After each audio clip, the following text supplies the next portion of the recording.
옛 속담에 말하기를 악은 악인에게서 난다 하였으니 내 손이 왕을 해야지 아니하리이다. 아멘. 그렇습니다. 은혜가 많으시다 아버지 감사합니다. 오늘 또 악에 관하여 우리가 말씀을 또한 들을 때 우리가 참으로 이 악이라는 것이 무엇인가를 또한 묵상할 수 있는 시간이 되게 도와주시고 또한 지혜를 얻는 시간이 되게 도와주시옵소서. 감사드리며 살아계신 우리 주 예수 그리스도로 기도드렸습니다. 네. 악에 관해서 그 동영상을 보니까 두 번이 있고요. 그래서 제목을 이제 악에 관해 1위로 바꿨는데 그리고 또 한 번 강의를 한 적이 있어요. 그래서 총 3개가 있는데 오늘 제가 그 정리를 해서 악이라는 것이 우리가 성경에서 말하는 악을 우리가 이해할 때 어떻게 이해해야 제가 좀 쉽게 성경을 이해할 수 있는지 좀 정리해서 말씀을 나누도록 하겠습니다. 우리가 악이라는 것은 별로 항상 우리 인간은 그 선에 대해서 생각하고 그리고 악을 생각하고 또 악에 대해서 생각하고 선에 대해서 생각하고 이제 이것이 이 세상에서 이제 인간의 그 사고의 방법입니다. 그렇기 때문에 여러분이 이제 그 선에 관하여를 이제 좀 들어보시면 이 악에 대해서 좀 더 이해를 하실 수 있습니다. 그렇기 때문에 우리가 선과 악을 대비하는 생각으로는 우리는 끝없는 고민, 또 끝없는 질문, 그리고 결국은 해답을 찾을 수 없는 상태. 근데 이것이 되거든요. 그래서 우리는 선과 악을 비교하는 방법으로 선과 악을 이해하면 하나님에 대해서 이제 오해할 수밖에 없다. 그래서 하나님은 선이시다. 그래서 하나님의 선이 무엇인가를 꼭 그 선에 관하여 그 설교를 꼭 들으세요. 그래야지만 이것의 의미를 알 수 있습니다. 그렇기 때문에 선이라는 것은 악에 대비하는 것이 아니고 악이라는 것은 성경에서는 이 세상에서 말하는 것과 상당히 다른 관점에서 악에 대해서 이야기를 하고 있다는 것을 여러분이 이해를 하셔야 합니다. 우리가 지난 시간에도 말했지만 동양에서의 악이라는 것은 그 악자를 보면 그게 뭐냐면 어리석을 악자의 마음 한자가 있습니다. 그러니까 어리석은 마음이 악인 거예요. 동양은 특별히 이런 동북아시아 지역의 악의 개념은 바로 어리석은 마음입니다. 어리석은 마음. 그래서 지혜가 없는 마음, 깨닫지 못하는 마음, 그것이 악이에요. 악이 뭐 딴 게 아니라 지혜가 없고 깨닫지 못하고 그래서 어리석게 된 마음. 그러니까 우리가 어리석으니까 결국은 이제 악행이라는 것이 나오겠죠. 그렇죠? 잘못된 행동. 그래서 동양에서는 그것을 말하는 것이고 서양은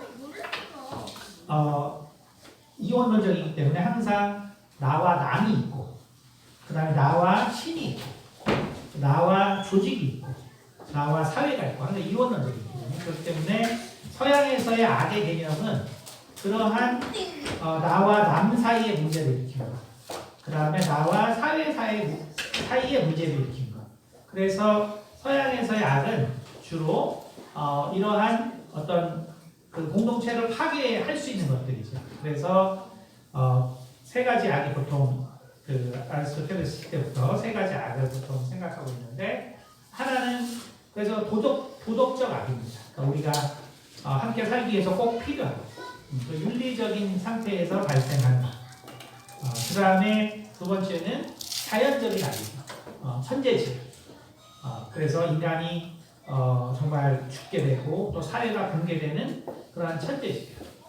세 번째 악은 뭐냐면 그 철학적인 악이에요. 우리가 잘못된 생각, 또 잘못된 사상, 이것이 또한 그 사회를 망칠 수 있기 때문에 바로 서구는 이러한 것들을 악이라고 하고 동양은 어리석은 것을 악이라고 합니다. 이런 것이 악의 개념이에요. 근데 문제는 뭐냐면 우리가 악에 대해서 왜 그렇게 어렵냐면 문제가 왜 어렵냐면 악이라는 것의 그 결과물 때문에 그래요. 결과.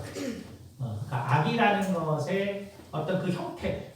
그러니까 우리가 악함이라고 얘기하면 우리가 예를 들어서 성경을 읽어볼 때 예를 들어서 시편의 그 다윗의 그 시편을 우리가 그 다윗의 시편을 읽어보면 이걸 이제 성경에 대한 전혀 감이 없으면 왜 이렇게 악한 사람이 많지? 이렇게 되거든요.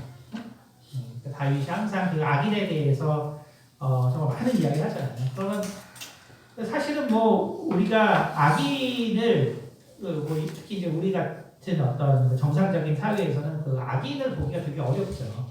근데 시편에는 보면 뭐 악한 사람이 세고 셌잖아요, 그렇죠? 그 다음에 예수님도 뭐라 그랬어요? 네? 결국 이 마지막 때는 결국 그 악이 충만할 거라고 그랬어요, 그렇죠?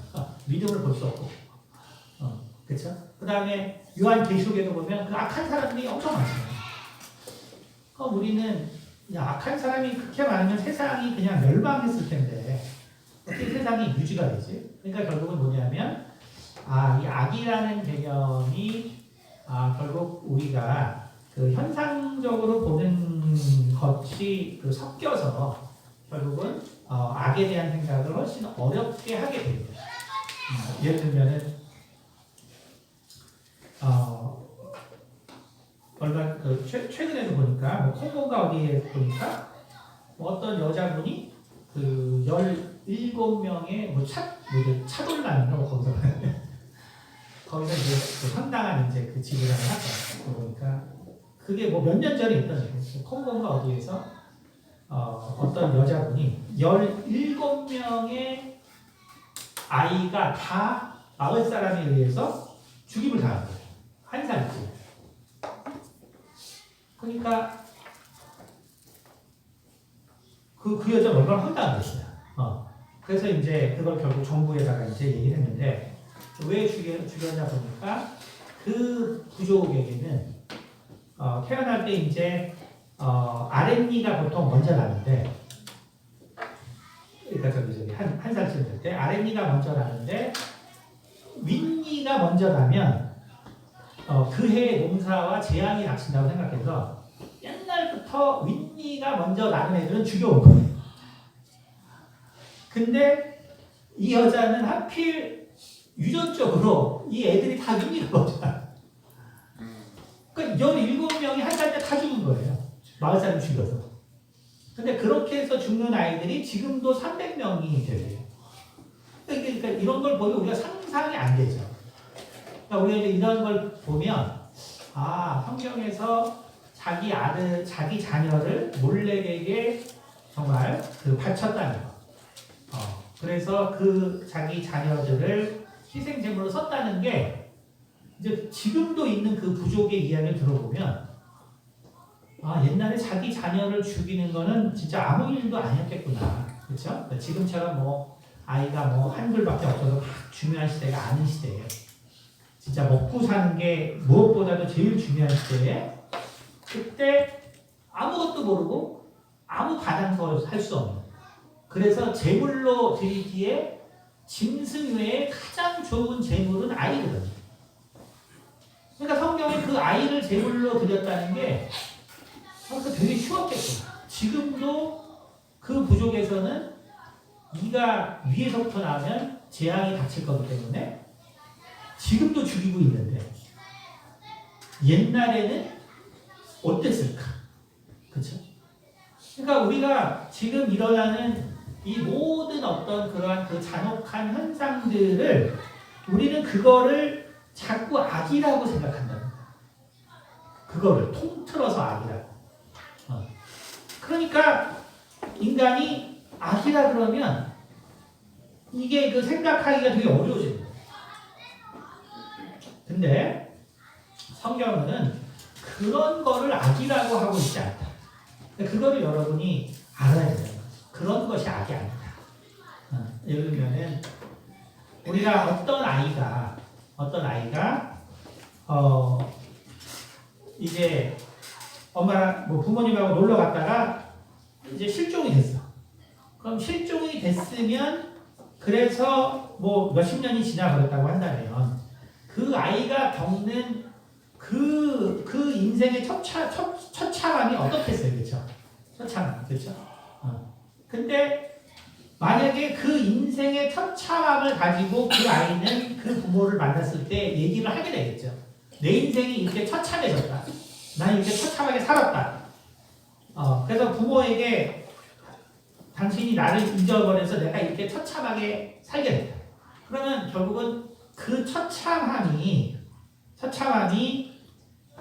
이 아이에게는 정말 계속 그것이 그 아이의 인생을 좌우했기 때문에 그 경험들, 그것에 대해서 그 만난 부모에게 원망이 있겠죠. 그렇죠? 근데 실은 핵심은 이 실종이라는 거지. 사실은 그 실종됐기 때문에 고아로 살아서 일어난 그 모든 일들은 실종이라는 걸 이해할 때 도움이 안 되거든요. 무슨 얘기인지 알죠? 그러니까 우리가 이 사건의 핵심은 이 아이가 고아가 돼서 어디 팔려가서 어릴 때부터 노동을 하고 또 팔려가고 고초를 당하고 이거는 이 일이 왜 일어났는지에 대해서 아무런 도움이 안 돼요. 도움은 뭐냐면 실종됐다는 거예요. 실종. 그렇죠? 그래서 그 엠버 시스템이 미국에서도 그렇죠? 아이들이 잃어버리면 곧바로 미국 전체에 문자 메시지 간단 말이에요. 그렇죠? 그 실종된 아이를 찾기 위해. 그게 중요하지. 실종된 아이가 어떤 삶을 인생을 살았다. 이거는 알아봤자 아무 의미가 소용이 없어요. 그렇죠? 그러니까 여러분이 그래서 우리가 악이라는 것이 어려운 이유는 그 모든 처참한 그래서 그 인간이 악이라는 거 생각되는 그 모든 경험을 악이라고 생각하기 때문에 어려운 거예요. 그래서 악이라는 그 주제가 나오면 어려워지고. 근데 악은 그런 게 아니다.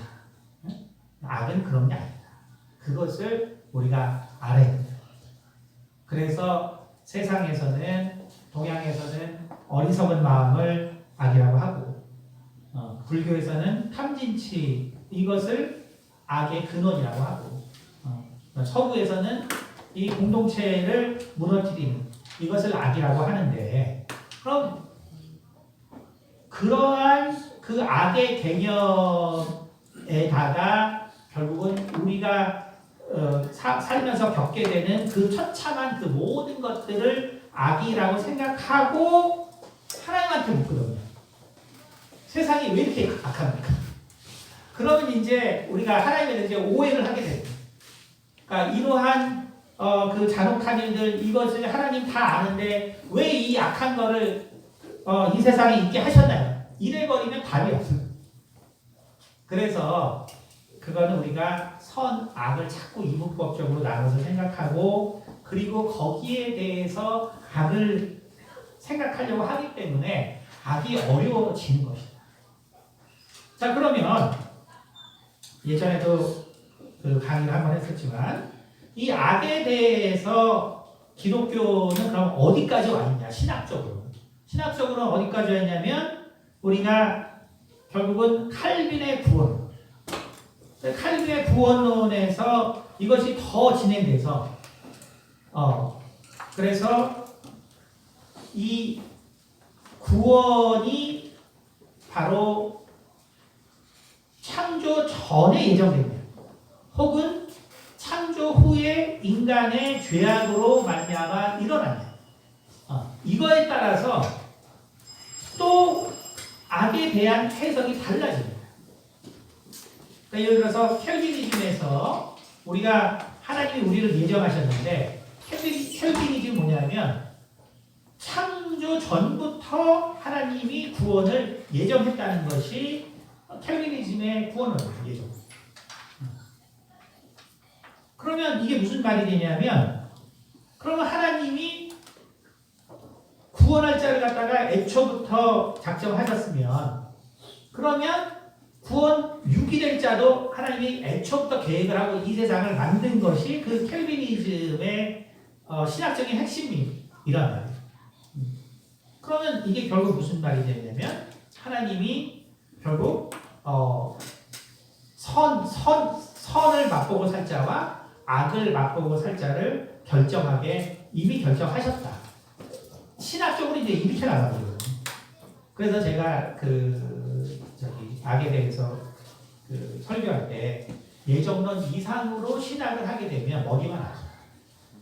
여러분 신앙에 하나도 도움이 되지 않아요. 이제 그게 첫 번째 강의한 거 보니까 그래서 그렇죠. 그러니까 결국 뭐냐면 이제 신학조차도 이런 철학의 기반으로 자꾸 생각하게 되니까 그러니까 인간이 버려놓은 이 끔찍한 일. 그러니까 예를 들면 아까 그런 그 아이들이 17명이나 자기 아이가 유전적으로 위에서 이가 먼저 나는 건데 그것 때문에 정말 17명이 내가 17명을 키웠는데 매년 그 아이를 마을 사람이 죽였다고 생각해 보세요. 이게 도대체 뭐 진짜 어떻게 우리 상상이 안 돼, 상상. 근데 그게 현실이에요, 현실. 그러면 하나님이 그러면 그 아이들도 그렇게 예정했나요? 거기다 갖다 붙이면 이게 답이 안 나요. 답이 안 나요. 그러니까 그런 것을 성경은 그래서 악이라고 하는 것이 아니다. 성경은 그런 걸 악이라고 하지 않는다. 그럼 성경은 그러면 뭐를 악이라고 하냐? 우리가 다시 한번 보면 이사야서 한번 다시 보면 이사야서 보여주세요. 이사야서 45장 7절에 자, 나는 빛도 짓고 어둠도 창조하며 나는 평안도 짓고 환난도 창조하나니 나는 여호와라 이 모든 일을 행하는 자니라 하였느니라. 그렇죠? 그래서 나는 빛도 짓고 어둠도 창조하며 나는 평안도 짓고 이제 이 환난이 뭐냐면 악이거든요. 그러니까 평안도 짓고 악도 창조하나니 이게 원래 말이란 말이에요. 그렇죠? 그래서 우리가 성경의 구약의 여러 구절을 보면 악은 하나님이 만드셨다고 돼 있어요. 응? 근데 이제 악은 하나님이 만드셨다. 이러면 사람들은 어때요? 또 아까 그러죠. 우리가 정말 오원춘 그런 잔인한 살인자들. 그러면 그 사람에게서 토막살인 당한 그 여자가 그렇게 죽게 한 것도 당신이 그럼 그것도 다 아는데 왜 나는 거야? 이렇게 돼버리는 거예요. 그러니까 악은 그런 게 아니란 말이에요. 악은. 응? 악은 그런 거. 악은 그런 게 아니고 악은 성경에서 뭐라 그러냐면 악은 생명이 없는 것을 악이라고 하는 거예요. 생명이 없는 거. 무슨 말이에요? 생명이. 그러니까 악은 선과 비교해서 인간은 자꾸 생각을 하는 것이 인간의 습관인데 오늘 여기 보세요. 나는 평안을 짓고 그렇죠? 평안을 짓고 그 다음에 환난도 지었다라고 했잖아요. 그렇죠? 그러니까 백부가 평안은 뭐예요? 생명이 충만한 상태죠. 예수님께서 부활하셔서 제자들의 곁에서 보냈어요. 너희에게 평강이 있을 거다. 평강이 있을 거다. 두 번 얘기했어요. 그러니까 성경은 우리 가운데 생명을 주시는데 생명의 존재 증거는 평안이에요. 그래서 제가 항상 말씀드려요. 기도할 때 하나님이 주시는 답은 평안으로 주신다. 거기에 생명이 충분하기 때문에. 그러니까 악은 그 대꾸되는 말이 선이 아니고 생명인 거예요. 생명. 그걸 알아요. 그러니까 악이라는 거는 그냥 생명이 없는 상태를 말합니다. 없는 상태. 생명이 없는 상태. 그것이 그냥 악이에요. 생명이. 그래서 하나님이 아담과 하와에게 뭐라 했어요? 저들이 선악을 아는데 나와 같이 되고. 그렇죠? 그래서 선이 그 악이 있다고 해서 선악이 그게 대조가 되는 게 아니에요. 하나님의 선은 결국 생명을 주는 것이라는 소리고 악은 생명이 없다는 걸 말해요. 그래서 하나님께서 천지를 창조하실 때 바로 생명이 없는 상태에서 빛이 있으라라고 해서 생명이 쭉 나오게 돼요.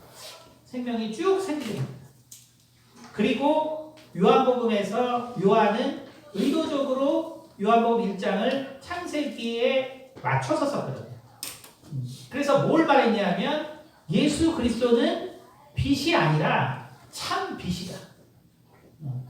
그냥 빛이 아니고 참 빛이다. 모든 것의 근원이 되신 참 빛 되신 예수시다라고 얘기함으로써 생명이 충만하신 분이고 생명의 그 근원이 되시는데 그분은 이 눈에 보이는 것의 생명이 아니라 눈에 보이지 않는 영원한 생명의 주인이시다라고 말하는 것이 그것이 바로 요한복음 1장의 기술입니다. 그러니까 그래서 그 많은 분들이 또 우리도 일반적으로 하나님에 대해서 불만이 뭐냐면 왜 이렇게 악한 세상에서 이걸 놔두시고 왜 이렇게 악이 관영하게 놔두시느냐 이렇게 얘기하는데 거기서 우리가 자꾸 그 악에 그렇게 말하는 악은 성경이 말하는 그런 악이 아니다라는 거예요. 그런 건 성경이 말하는 악이 아니다. 성경에서 악이라는 것은 하나님이 만드셨고 그 만드셨다는 의미는 뭐냐면 바로 생명을 없는 곳에 생명을 주셨기 때문에 그래서 생명이 없는 상태가 되는 것을 악이라고 합니다. 다시 말하면 여러분 생명이 있는 모든 것은 결국은 생명이 없는 상태가 될 수 있다는 거예요. 그래서 결국 악이라는 것의 결국 대표적인 설명은 로마서 7장, 6장, 7장에 거쳐서 바울이 말하는 것처럼 결국 우리 마음에 있는 이 죄라는 것이 결국 우리에게 사망을 가져오게 되는 거예요. 그렇죠? 그러니까 다시 말하면 우리가 지난 시간에 말한 것처럼 우리가 악이라는 거를 얘기할 때 중요한 거는 악이 아니라 악을 일으키는 죄라는 거죠. 그래서 악이라는 것은 중요한 게 아니에요. 그거는 그냥 생명이 없는 상태가 바로 악입니다. 우리가 고민해야 될 것은 그 악이 아니라 죄라는 거예요. 죄. 왜냐하면 죄는 뭐예요? 죄는 바로 우리에게 반드시 죽음을 가져다 주기 때문에 다시 말하면 악이라는 최종 그 목적지에 도달하게 하는 것이 죄이기 때문에 그런 거예요. 그래서 여러분이 이 성경을 가지고 생각할 때 바로 악이 문제가 아니라 죄가 문제라는 것을 생각할 필요가 있다는 거죠. 그러면 죄라는 것은 뭐냐? 죄라는 것은 우리가 지난 시간에 창세기 4장에 하나님이 가인에게 말한 것처럼 다시 한번 보면 6절에 나오죠. 여호와께서 가인에게 이르시되 내가 분하여 하면 어찌 되느냐 안색이 변하면 어찌 되느냐 내가 선을 행하면 어찌 낯을 들지 못하겠느냐 선을 행하지 아니하면 죄가 문에 엎드려져 있느냐 죄가 너를 원하나 너는 죄를 다스릴지이다. 그렇죠? 그래서 죄가 문 앞에 엎드려 있느냐 이거니까 이게 사람들이 어떻게 되면 죄가 문 앞에 엎드려 있다. 문 앞에 누워 있다는 소리인가? 그래서 이거를 또 사람들이 그래서 우리 말만 보면요 죄가 하나도 안 무서워요. 왜냐면 우리 문 앞에 나갔는데 누가 엎드려 있는 거예요. 그럼 내가 피해가면 되지. 그러니까 우리가 이렇게 표현되어 있으니까 우리나라 성경은 죄가 하나도 안 무서워요. 근데 원래 원어는 엎드려 있다는 건 뭐냐면 영어로는 이제 크라우치라고 되어 있는데 그러니까 웅크려 있다는 거예요.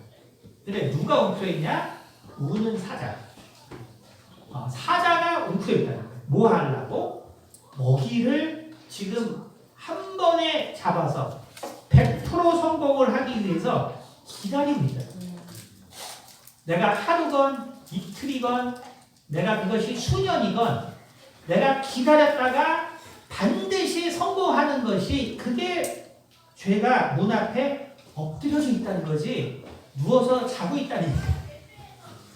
그러니까 우리가 이 구절을 보면 죄가 앞에서 문 앞에 자고 있기 때문에 내가 쉽게 피해가 갈 거라 생각해요.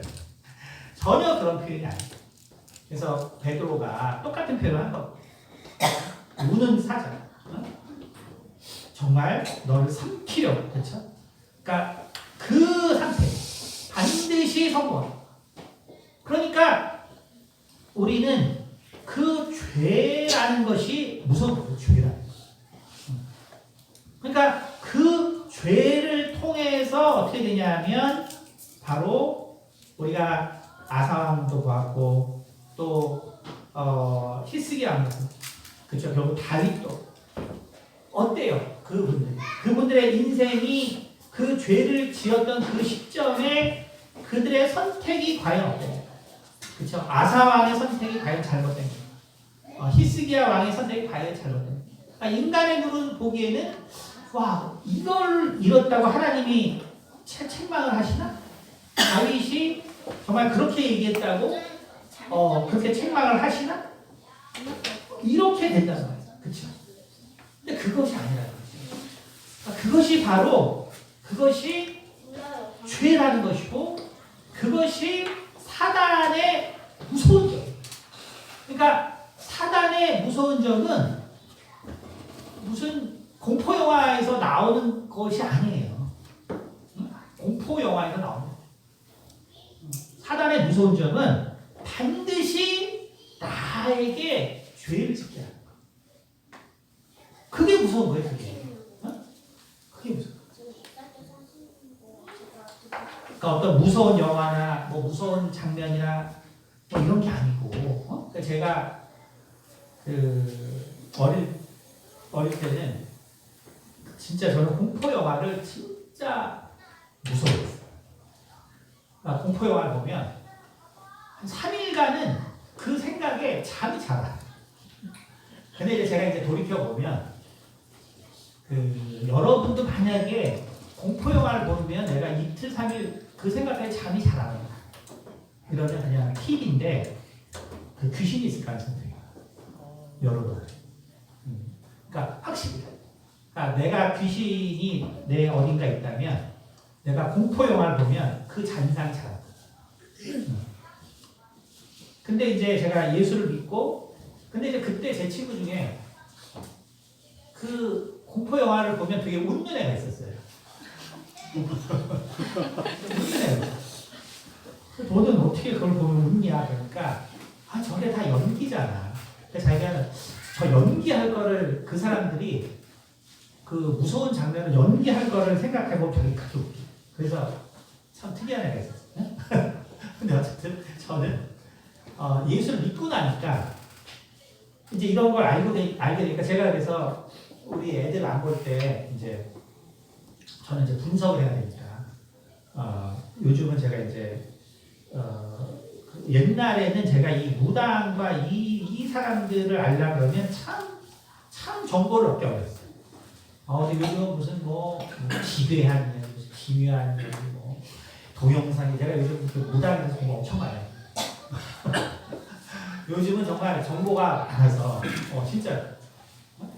근데 뭐 그런 거 보면은 뭐 도시 괴담 뭐 보면은 뭐 그런 거는 무서운 게 아니야. 그러니까 여러분 내가 그런 걸 보면 이상하게 무섭다 그러면 진짜 귀신이 있어 하는 거야. 그걸 두렵다고 생각하면 그런 거는 성경에 하나도 그건 두렵다고 얘기하잖아요. 성경은 무엇을 두려워해야 되냐면 바로 죄. 근데 그 죄는 뭐예요? 반드시 나로 죄짓기야. 그래서 하나님이 가인에게 얘기한 거예요. 이게 뭐 나중에 뭐 그게 아니라 가인이 살인하기 직전에 뭐라 했냐면 정말 그 연락을 하지 않는 것을 보고 가인의 얼굴을 보고 죄라는 거는 사자와 같이 문 앞에서 너를 기다린다라고. 사자와 같이 죄라는 것은 문 앞에 기다린다. 그러니까 하나님이 얘기해요. 그러니까 진짜로 두려운 것은 바로 죄를 짓게 되는 것이고. 그래서 죄의 결과가 우리가 보는 잔혹한 참상들이에요. 그리고 그 잔혹한 참상들의 최종 결과가 악이에요. 그러니까 악은 그냥 생명이 없는 거예요. 생명. 악이라는 것은 그냥 생명이 없는 상태를 말하는 거예요. 그런데 우리가 결국 인간이 죄와 죄의 결과와 악을 한 번에 싸잡아서 악이라고 생각하니까 머리가 아픈 거죠. 하나님을 생각하면 머리가 아픈 거예요. 악을 하나님 왜 만드셨지? 악은 그게 아니고 하나님이 생명을 만들었기 때문에 그냥 악이 있는 거예요. 생명이 없는 상태가 그냥 있는 거예요. 그것을 악이라고 해요. 그것을 우리가 이해를 해야 돼요. 그래서 오늘 본문 말씀에 다윗이 뭐라고 얘기했냐면 뭐 유명한 구절이라고요. 사무엘상 24장 13절 뭐냐면 옛 속담에 말하기를 악은 악인에게서 난다 하였으니 내 손이 왕을 해하지 아니하리이다. 그렇죠? 그러니까 결국 이게 뭐예요? 다윗의 시편을 통해서 다윗은 정말 뭐 모든 것에 영감을 준 정말 그 위대한 신앙인이지만 악에 대해서도 다윗이 가장 분명히 얘기를 했어요. 이게 뭐예요? 그래서 악은 악인에게서 난다. 그렇죠? 그러면 결국은 우리가 이 악을 피하려면 악인이 되지 말아야 되는 것이죠. 그렇죠? 악을 피하려면 결국 악인이 되지 말아야 되죠. 그러면 악인이 되지 않는다는 게 뭐냐? 그것의 답이 이제 시편 36편에 나와 있습니다. 한번 볼까요? 시편 36편에 보면 37편에 보겠습니다. 36편. 자, 여기 악인의 죄가 그렇죠? 악인의 죄가 그 마음 속으로 이르기를 그의 눈에는 하나님을 두려워하는 빛이 없다 하니 이게 핵심인 거예요. 그러니까 결국 다윗이 악에 대해서도 분명하게 얘기를 하고 있지만 자 보세요. 악인의 죄가 그러니까 결국 악인에게 있어서도 그가 악인이 된 건 죄 때문에 그런 거예요.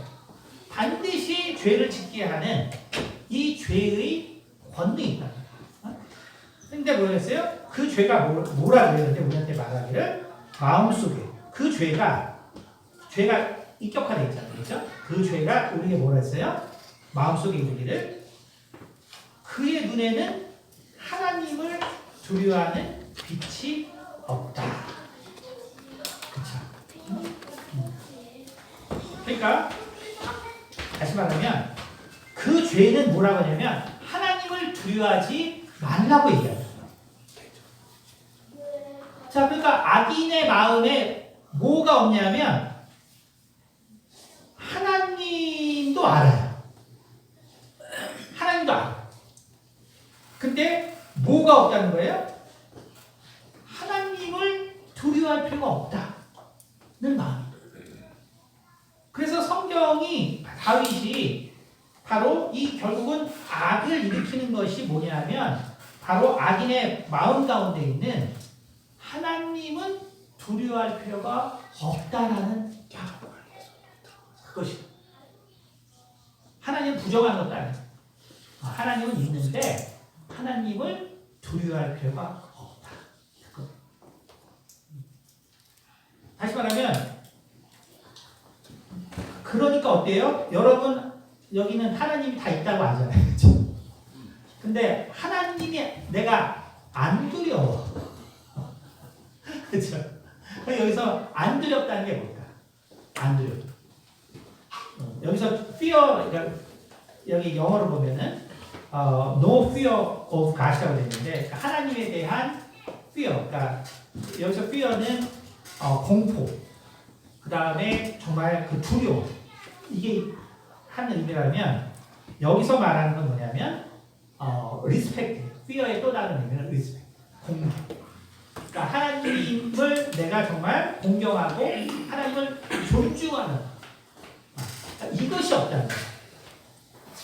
그러니까 결국은 악인의 마음에서 죄는 뭐냐면 하나님은 그의 말은 우리가 들을 필요가 없어.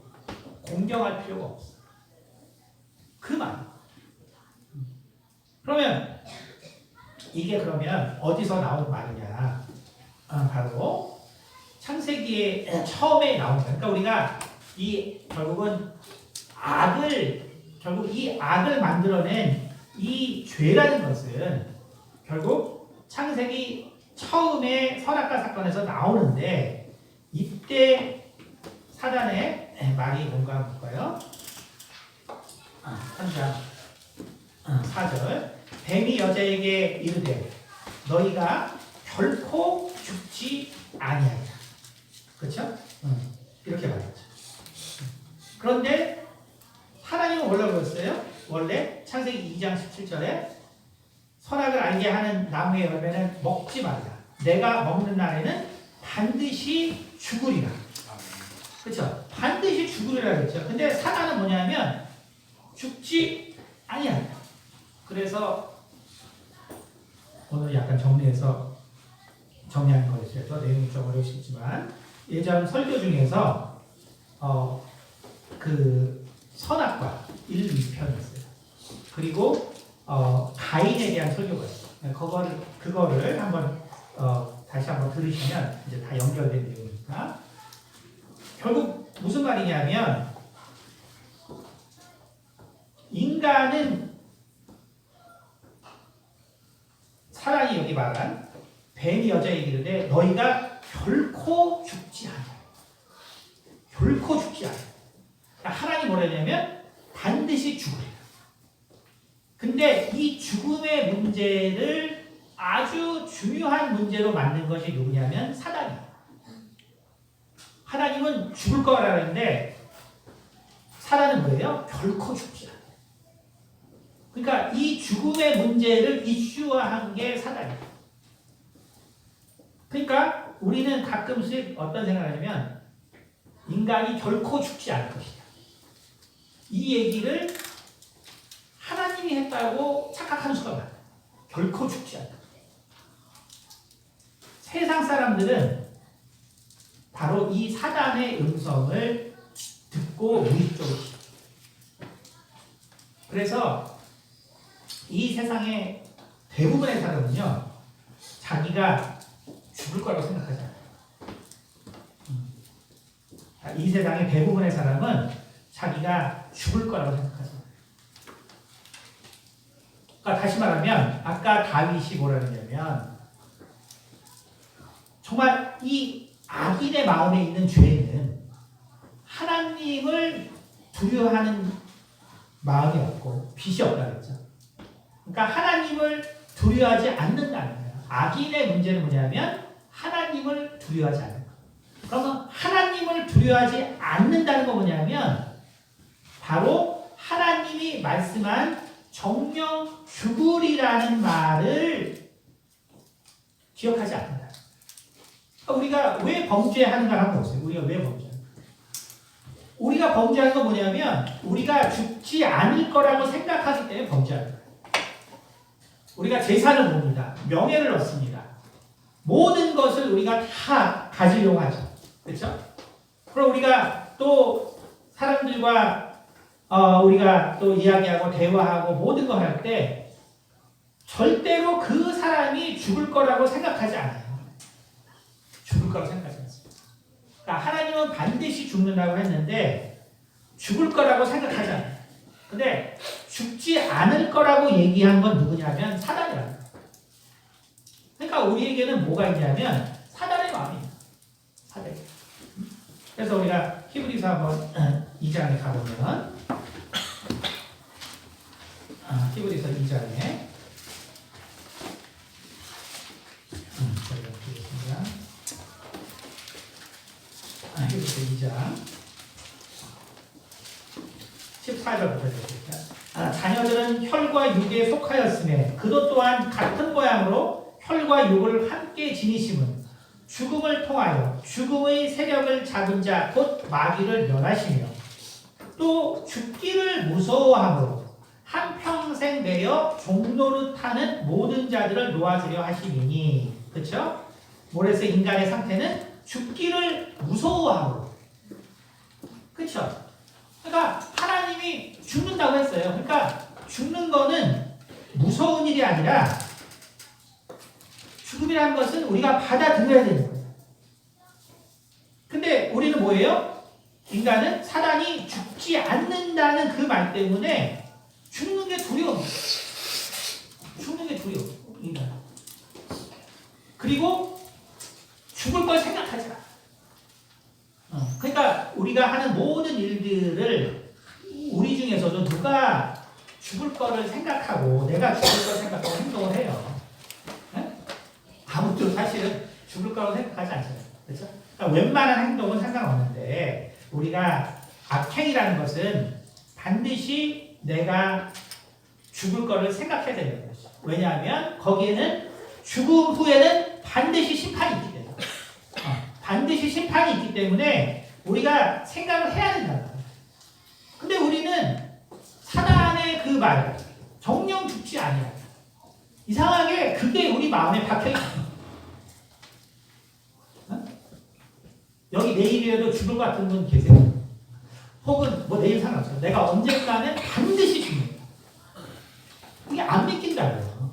이 나라는 이것은 하나님의 그 자유의지가 함께 있는 거라서 죽는다는 게 절대로 안 믿겨요. 여러분. 그래서 이렇게 사는 거예요.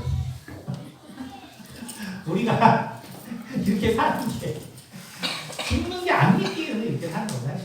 영원히 살 줄 알기 때문에. 그러니까 내가 여전히 가족들과 싸우고 내가 이웃과 싸우고 성도들과 싸우잖아. 내가 죽을 것 같지 않아. 응?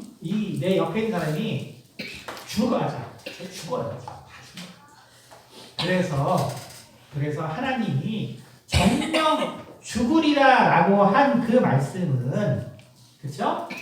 죽음에 대해서 말한 게 아니라 예전 설교 들어보시면 죽음에 대해서 말한 것이 아니라 경고다, 표시다. 그 길로 가지 말라. 그 길로 가지 말라는 표시. 그러니까 하나님이 네가 선악과를 먹지 말라. 그러면 반드시 죽으리라는 것은 그것은 죽음의 강조를 둔 게 아니라 선악과를 먹지 말라는 거에 강조를 둔 거예요. 근데 이제 인간이 죽음을 경험하니까 선악과의 목적이 죽음이라고 생각하면 그게 아니고 선악과의 사건은 선악과를 먹지 말라는 그게 핵심인 거지. 죽음은 그냥 그거의 결과예요. 결과.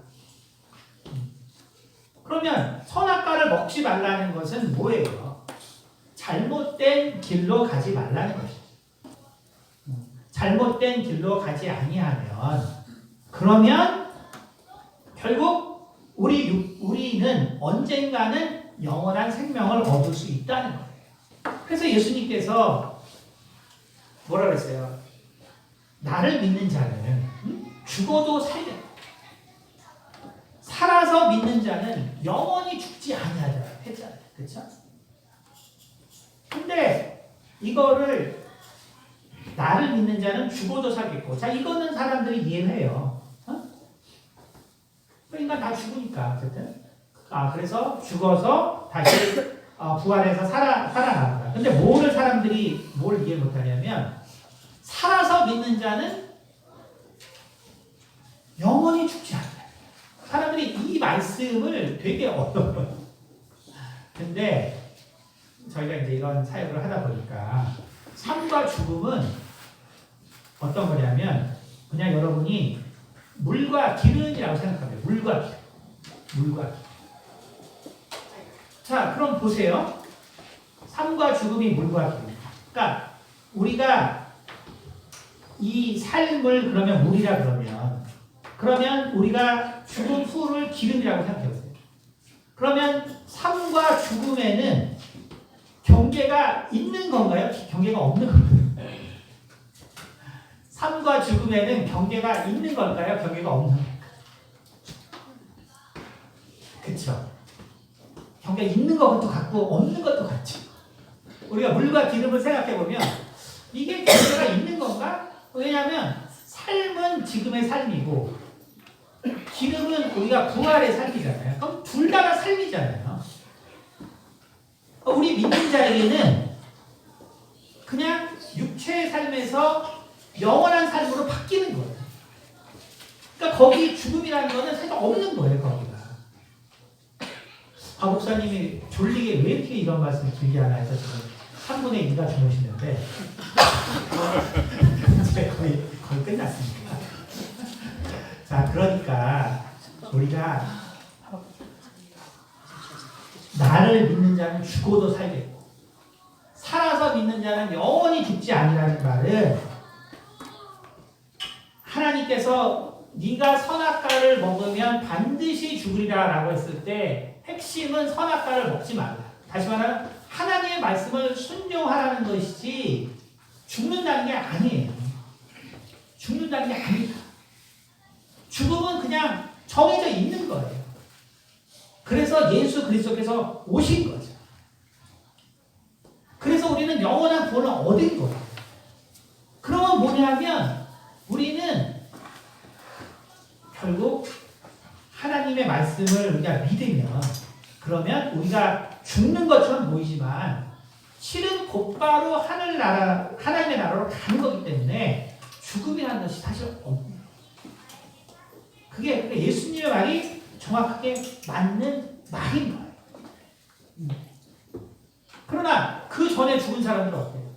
아직 구원이 없기 때문에 죽음이라는 걸 경험하죠. 나를 믿는 자는 죽어도 살겠고 살아서 믿는 자. 여기서 살아서는 주님이 결국 오셔서 그를 믿게 된 사람. 그러나 그 증거를 히브리서 말하면서 증거를 받았으나 아직 약속을 받지 못한 사람들. 거기서 증거는 받았으나 증거는 뭐예요? 하나님께서 천사들을 통해서 결국 메시아가 온다는 계속 증거했잖아요. 그 사람들은 죽었죠. 그러나 결국 나중에 부활하겠죠. 하지만 예수님이 오셔서 살아서 믿는 우리는 결국 죽음이라는 것을 경험하지 않는 거예요. 그런데 사단은 계속 뭐라 그러는 거예요? 영원히 죽지 않는다. 영원히 죽지 않는다는 것 때문에 어떻게 돼요? 죽음에 대한 두려움이 생긴다. 원래 하나님이 죽음을 심각하게 생각한 것도 아니고 죽음은 그냥 생명이 없는 거예요. 하지만 하나님이 예수 그리스도를 통해서 우리 가운데 모든 자에게 생명을 주셨기 때문에 우리에게는 이 죽음이라는 것도 아무런 의미가 없고 이제는 영원히 살 수 있다. 그런데 사단은 바로 이 죽음을 정말 강조하게 되고 이 육체의 죽음을 심각하게 우리 마음 가운데 새겨놨기 때문에 선악과를 먹지 말라. 다시 말하면 하나님의 말씀을 청종할 것에 대해서 생각하지 못하게 하고 죽는 것 자체에 대해서 심각하게 결국은 생각해 놨기 때문에 이 세상의 모든 문화가 죽음을 극복하기 위한 걸로 간다는 거예요. 모든 것이 결국은 죽음을 극복하다. 결국 지금 머스크가 하고 있는 뉴럴링크도 다 뭐예요? 결국 어떻게 하면 뇌라도 영원히 살겠다. 그런 것이 아니라 그런 거죠. 이곳은 반드시 다 결국은 심판받고 다 없어질 수밖에 없는 거예요. 하지만 바로 예수 그리스도를 통해서 우리는 선악과를 먹지 말라는 그 의미를 깨달아. 그 의미를 깨달으면 그리스도를 통해서 우리는 영원한 생명을 얻는 것입니다. 하지만 선악과를 먹지 말라, 반드시 죽으리라는 그 죽음에 대해서 집착하게 되면 우리는 이 육체의 고통에서 벗어날 수가 없는 것입니다. 그러므로 바로 이 육체의 고통에서 벗어나기 싫어하는 그 인간의 문제가 그것이 바로 로마서 7장에 나와 있는 것입니다. 그래서 20절에 제가 로마서 7장 19절 내가 원하는 바 선은 행하지 아니하고 도리어 원하지 아니하는 바 악을 행하는 그렇죠? 만일 내가 원하지 아니하는 그것을 하면 이를 행하는 자는 내가 아니요 내 속에 거하는 죄니라. 그러니까 죄가 그 우는 사자처럼 엎드려져서 반드시 우리를 악을 행하게 하는데, 그렇죠? 근데 우리는 이 악행과 그래서 그 죄 때문에 나오는 그 결과와 악이라는 것은 구별을 해야 된다는 거예요. 왜 그래요? 로마서 6장 23절 죄의 삭은 사망이요 죄의 삭은 사망이요 하나님의 은사는 그리스도 예수 우리 주 안에 있는 영생이라. 그러니까 죄의 삭은 사망인 거예요. 이것은 정해진 것이죠. 그러니까 내가 죽지 않기 위해서 노력하는 모든 것은 오히려 죄로 말미암는 그 참혹한 결과들을 만들어내게 된다는 것입니다. 그러므로 우리는 악에 대해서 고민을 하시는 분들이 계시지만 중요한 것은 악이라는 것은 우리가 혼돈된 상태에서 그 악을 생각하게 되면 결국 하나님에 대한 무한한 오해로 끝납니다. 그렇기 때문에 악이라는 것은 그런 게 아니라 하나님이 만드신 것이고 그것은 세상이 창조됐을 때 이미 생명이 없는 것이 반대로 존재하기 때문에 반드시 그 악이라는 것은 존재할 수밖에 없는 것입니다. 그래서 여러분이 악에 대하여 고민할 때 정말 중요한 것은 악이 아니라 바로 악을 일으키는 죄고 그리고 죄의 결과들은 그 인간이 그 죄의 결과로 만든 것이지 그것은 하나님이 만든 것이 아니다. 하나님은 이 생명과 생명이 없는 상태의 악에 대해서만 창조하신 것이다. 이것을 깊이 또 묵상함으로써 하나님에 대한 오해를 푸시기를 예수님으로 축원드립니다. 기도하겠습니다. 은혜가 많으신 아버지 감사합니다. 악에 관하여 우리가 또 말씀을 들었습니다. 비록 이 내용이 우리에게 참 쉽지 않을지 몰라도 우리가 죄와 악에 대하여 구별함으로써 하나님에 대한 오해를 아버지로 우리가 풀 수 있게 도와주시고 악이라는 것은 결국 하나님이 없다 하는 것 그러므로 하나님의 말씀을 두려워하지 않는 것 그러므로 결국 생명을 잃게 되는 것이 악이라는 것을 깨닫게 도와주시옵소서. 그러므로 우리는 참으로 항상 우리의 삶 가운데 생명이 충만할 수 있도록 도와주셔서 참으로 예수 그리스도의 은혜가 우리 가운데 충만하여 항상 생명이 충만한 가운데 거할 수 있도록 이끌어 주시옵소서. 감사드리며 살아계신 주 예수 그리스도의 이름으로 기도드립니다.